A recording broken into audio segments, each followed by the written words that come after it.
நல்லதெல்லாம் பண்ணல. என்ன பண்ணிக்கிறாரு, அந்த இது வெள்ள நிவாரணை கொடுத்தாரு அந்த ஸ்கூல்ல, வேற எதுவும் சரி. இதுல நிறைய மக்கள் என்ன சொல்லுவாங்க அப்படின்னா, இன்னும் கால்வாயெல்லாம் தூர் வராம இருக்கு. அது ரோடே நாசம் பண்ணிட்டாங்க. பிராட்வே சிக்னல்ல இருந்து பிராட்வே தியேட்டர் வரலாம் ஒரு குழி பள்ளம் நெடுக்கா, அங்கங்க பாதி பாதியா வெட்டி ரோட பாருங்களேன் எப்படி நாசமாகுது. ஒரு வண்டி போறதுக்கு வர்றதுக்கு ரொம்ப கஷ்டமாகுது. அது யாருமே எதுவுமே கேட்கறது இல்லை, அப்படியேதான் கிடக்குது. இல்ல பி.கே. சேகர் பாபு அவரோட செயல்பாடு அப்படின்னு பாக்குறத விட பொதுவாகவே டிஎம்கே வந்தா எல்லா போதை பொருளும் ஈஸியாக கிடைக்கும். கொள்ளை கற்பழிப்பு இந்த மாதிரியான விஷயம்லாம் ரொம்ப ஈஸியாக நடக்கும். ரொம்ப ஸ்டேஷனு அராஜகம் இது எல்லாமே நடக்கும். செயல்பாடு எங்கங்க, அவருக்கு வருஷத்துக்கு 5 வருஷத்துக்கு ஒரு வாட்டி வருவார், பார்ப்பாரு குப்பை எங்கேயும் எப்படியே கிடைக்குது பாருங்க ரோட்ல. நாங்கள் எல்லாம் கம்ப்ளைண்ட் கொடுத்தாதான் அவர் வருவார்.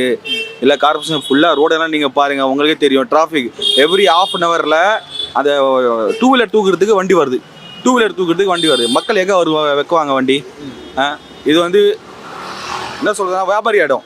எல்லா மக்கள் அவுட்டர்லேருந்து வருவாங்க, பர்ச்சேஸ் பண்ணுறதுக்கு வருவாங்க. எவ்ரி ½ அன் ஹவரில் வண்டி தூக்குறதுக்கு வருது. இந்த கவர்மெண்ட்லேயே நம்ம ஃபாஸ்ட் சர்வீஸ்னா இந்த வண்டி தூக்குறது ஃபாஸ்ட் சர்வீஸ். வேற ஏதாவது சர்வீஸ் நீங்கள் சொல்லுங்கள், எந்த ஃபாஸ்ட் சர்வீஸும் இல்லை கவர்மெண்ட்டில் இன்னைக்கு. இந்த வண்டி தூக்குறதுக்கு கரெக்டாக எவ்ரி ½ அன் ஹவரில் வருது. 20 வண்டி தூக்கிட்டு போகிறாங்க. அப்போ நினச்சி பாருங்கள் எத்தனை வண்டி தூக்குறாங்க ஒரு நாளைக்கு. ஆமாம், காசு 500 ரூபா வாங்கிட்டு விட்டுறாங்க. அவங்க என்ன ஸ்லிப்பாக கொடுக்குறாங்க? இல்லை, ஸ்லிப்பு கொடுத்தா 1000 ரூபா கேட்குறாங்க. மக்கள் என்ன பண்ணுவாங்க? 500 ரூபா கொடுத்து சரி ஏதோ 500 ரூபா மிச்சம் வருது.